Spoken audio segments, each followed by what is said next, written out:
Marami talagang mga fans ang nakapansin na ang ganda-ganda at ang lakas ng dating ni Janine Gutierrez sa 22nd Cinemalaya Philippines Independent Film Festival noong August 17. Ang kanyang buhok at kabuuang itsura sa gabi ng parangal ay inihantulad ng mga fans sa iconic look na parang si Marimar dahil sa natural, messy yet gorgeous wet wave style nito.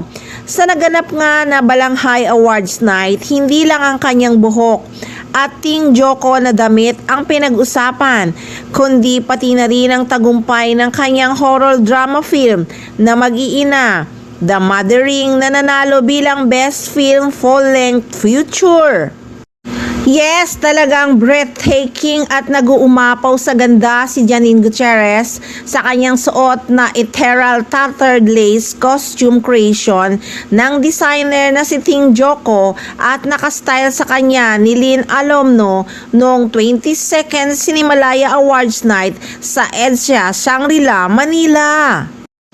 Agaw pansin talaga, ang ganda at puring-puri nga si Janine Gutierrez sa gabi ng parangal sa awards night ng Cinemalaya.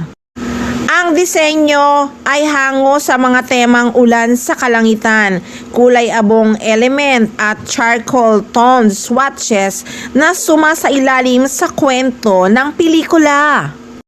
At bagay na bagay sa kanyang mukha ang kabuuang styling na nagpapakita ng kanyang walang kupas na ganda at elegance habang kasama ang cast ng Mag-iina.